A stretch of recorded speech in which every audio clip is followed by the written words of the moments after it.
Started with opening remarks. Yeah, good afternoon, everyone. We've got one or two injuries. Ryan and Ventura Alvarado will be out for this game. We think we've got Robbie back. He's back from his from the concussion protocol. He's trained today for the first time, I'd say, with the team. So we're just going to see how he is in terms of fitness. He's done nothing for 12 to 13 days since Orlando. So it's a big ask for him to probably start or play major minutes tomorrow. We're coming off the back of a defeat, and because we've probably for the last 3.5 weeks, had some really good sensations and performances and victories and results. It felt really worse losing on at the weekend, where I thought we competed really well in the game, particularly in the first 20-25 minutes. But I'd say even though we suffered the defeat, I still saw lots of things that I was really pleased of, things that I saw in the previous 4 or 5 games. The identity of the team is just beginning to take shape, and we need to kick on and bounce back now in what's an important game tomorrow night. And I think everybody knows the importance of the next 2 home games. But ultimately, we need to focus on our performance and ourselves, on sticking to the game plan, picking the right team, choosing the right system. And to try and beat a really, really good side in Chicago, who I think have got 7 points from the last week. Watched them against Columbus, watched them against NYC, and I think they're a really outstanding team who I thought beat us fair and square in the game in Chicago. So I think it's going to be a really, really difficult game. The extra day hopefully will be an advantage for us in terms of we played Saturday, they played Sunday. But ultimately, I think both teams know the importance of this game, so we are looking forward to it. I think we're looking at the fixture list yesterday as a technical team and seeing the amount of games we've got coming up is really exciting. I think it's one where we're really excited for. We want to attack that challenge, and the first challenge starts tomorrow, and we need to keep the level of performance and keep the momentum going. Thank you, Phil. If you have a question on the call, please raise your hand. We're going to get started with Michelle.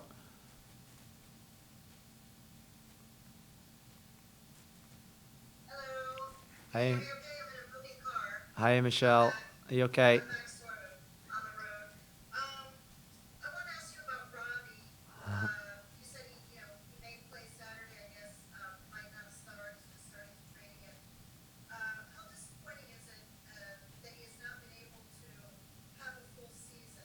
And what does he add to the offense and to the attack when he's there that's missing when he's not there? Well, I think, Michelle, that, and we've spoke to him this week. I've sat down and had a couple of conversations with him and give live examples of my experience of having that durability to play week in, week out, of playing through knocks and bruises, of having the ability to train every single day to a really high level that he's got. And that's something that's probably been missing from him over the last, since he signed for Inter Miami. But what I would say is, even though he's probably, I think he's 22, he's still only really young in terms of learning how to be a professional footballer at the top level. And I think what we've seen this year is night and day to what we saw last year in terms of his consistency, in terms of his appearances. So we feel as if he's getting better in terms of that side. His performance levels has been outstanding in every game that he's played. We miss him because he offers real balance between him and Lewis on either side. It gives teams that problem of having 2 really good threats on either wing, and not just having one threat and a different type of player on the opposite wing. So he provides a physical and technical threat that we don't have when he's not playing. He's a goal threat, and we know that we have to keep adding goals to our team. And I think more importantly, the confidence and belief that boy is gaining from going out there and producing performances is like I say, it's night and day toward the boy that I met in pre-season. Shy boy, lacked confidence and belief in terms of how he engaged with his teammates and how he engaged with me as a manager. Now there's a real confidence about him. We just need to probably consistently see that on the pitch. And when I say can see it on the pitch, It's about churning out performances and results and appearances. You know, you look at Gonzalo and Victor Yajoa. They train every single day. They play every single game, and sometimes you've got to play through a little bit of pain and strain and tiredness and fatigue, and that's something that he's learning and he's developing. Next question, Franco. Hey, Phil. Franco. You just touched on the attack a little bit by touching on Robbie Robinson. Um, Obviously, you guys need more goals if you want to push for a playoff spot. How do you go about getting more goals? Given the first half season, the rest of it's second lowest in the league. Obviously, you have to balance it out. I mean, you solidified the defense as of late, but how do you go about throwing more numbers forward or getting more chances, more goals without injuring or hurting that part of the team on the defensive side? Well, I think we've created more chances in the last 4 or 5 games, and because we've created more chances, we've committed more people into the box. I think I said it to you in the last press conference about players contributing to goal scoring, centre backs from set plays, Rodolfo, Fede, Lewis Morgan, Breck Shea, Robbie. You know, we can't just keep relying on Gonzalo to score goals. You know, more often than not, when Gonzalo scores, we tend to win the games or tend to do well in games. But we need to start contributing from other areas, from different units, from midfield, from wide areas, from defensive situations. And that's the challenge that we've set the team. Committing more men forward was one that we said about 3-4 weeks ago, getting more men in the box, yes. Being better at set plays, attackingly, yes, that's something that we're working really hard on. So if we pull them two together, we will get more goals from different areas and not just from Gonzalo.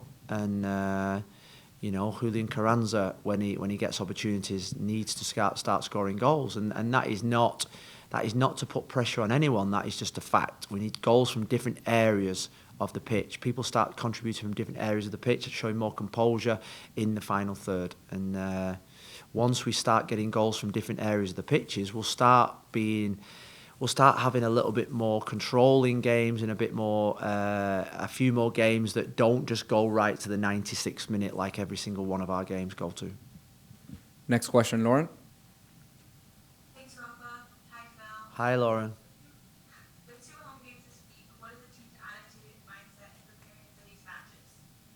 Well, I think the mindset is one that we've got to start going on another run. We went on a 4-game unbeaten run, then we got beat by NYC. Now we need to go on another run for us to finish where we want to finish this season and continue with the upturning form that we've had. We have to go on a run of victories, a run of undefeats, and consistently play well. We've played I think 5 out the top teams in the Eastern Conference. And competed incredibly well. You look at the results of the teams that went to Orlando before us. They got beat 4 and they got beat 5. You know, it was always going to be a massively difficult game, but we competed, and that's what we've got to do in the next 3-4 games if we're breaking it down into smaller targets. And you know, we've got Toronto and Chicago. Then we've got Orlando, and the games are coming thick and fast. I think that's one thing I would say that really excites me, is that games are coming thick and fast. The training now is done. It's very rarely or very difficult now to get much training inside them. It's all about the games, the 90 minutes, about the recovery, about keeping everybody in our squad, on our roster, fit. Because we will need every single player fit. In 2 or 3 weeks' time, I think we've got 4 games in 11 days. We go Saturday, Tuesday, Friday, and then Wednesday. An incredible fixture list in terms of sort of like the amount of travelling we have to do and playing in different climates. But that's something that we have to be excited about and be ready for, an attack. And that's why we've got to make sure that now we're ready for the games. It's now about winning the 3 points, about making sure that we're really hard to beat and being really competitive. We'll go back to Michelle.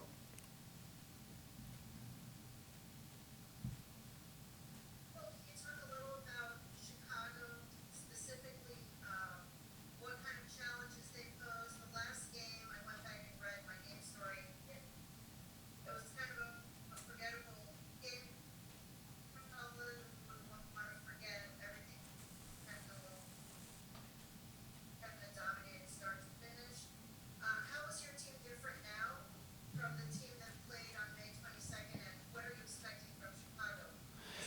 Well, I expect a really tough game. They play a similar system to us. They've reverted. They got beat 5, I think, away at Nashville, then reverted to the 3, the 5 at the back system that we reverted to, and it seems to have given them some real solidity.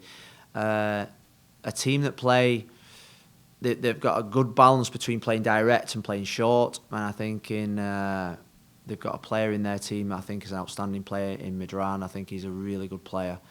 They've got good experience in the team. They've got good physicality in the team. They're obviously really well coached.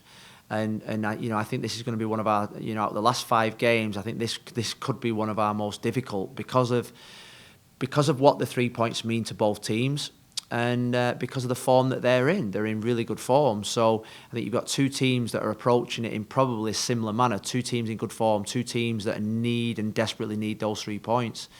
So I'd say that it's going to be a real battle. Great game, great occasion. It could be tight. And I expect them to come down to Florida. 6 games away from home they've got now, so it's the start of a long stretch for them. And they will be wanting to create more space between us and them in the league table. Last question, Franco. Thanks, Rafa. Phil, I know you had practice this morning, so I don't know if you saw this article, but The Athletic had an article today on Inter Miami, just an overall synopsis of the franchise since it started. And the headline reads, we launched a brand, not a team. It's a quote from somebody that works for Inter Miami or that works at Inter Miami. As someone that's there on the day-to-day and sees not only people in practice, but the front office and is there interacting with everybody, what is your thoughts on that? What is your reaction to that? Is that, what was your impression when you first arrived compared to now? Have things gotten better? Where would you say things stand with regards to Inter Miami and its process of building as a Well, I mean, I've not read the article, so I can't comment on the article. But if you're asking me where Inter Miami is as a football club, I think growing on and off the pitch is massively important, and we've probably got the best people off the pitch, I think, in the whole of the MLS, probably in world football in terms of brand visibility, brand exposure, the way that they run our social media sites, our commercialism, how we commercialise the club, I think is absolutely top drawer. The club has got incredible foundations. Foundations that when I came in, I actually was really surprised with, because you come into a new franchise, a new football club, you think there's going to be loads of teething problems in terms of the way that the club's run, the infrastructure of the club, and everything that goes with modern football. Modern football is different than what it was 10 years ago when it was just all about what happened on the field. There is multi-facets now of football clubs that are equally as important to make football globally accessible, and globally for this football club to be a global superpower, and that's what we want it to be. So I'm massively proud of the people that do the work off the field, and my job is to make sure that we get it right on the field. And ultimately, at this moment in time, you'd say that what's happening off the field is absolutely world class, and what we're seeing on the field needs to get better. But ultimately, I think we're a club that have got the best people working for us. That clubs probably look at us and look at what we're doing here, and probably will be quite envious of the fact that we do things really well. And when the players come to this football club and they walk into the training ground and they see the incredible facilities that we come into every single day, they are blown away. They are blown away because of the finances, the investment that the Mas brothers and David have put into this football club. They go out onto the training pitch, they go into this beautiful, incredible stadium, and think how lucky we are to play for a football club that has put everything on a plate for people that work here, for our supporters, and for the players on the field. Now we just need to get it right on the field, because we've got the best supporters, we've got the incredible workers around the club, and I think if you're thinking about where this football club will be in 20, 30, 40 years' time, it's been built on a structure and a foundation of what's been built the last 2 years by some really great people. And, I don't think you realise that until you're inside the club. And people can write fancy articles and make speculation and talk absolute rubbish from outside the club. But ultimately, we know what's going on inside the club. We know which direction we're heading in. And we're totally comfortable with the people that work here and the work that they're doing. And it's a great football club to work for. And everyone that works here feels well appreciated.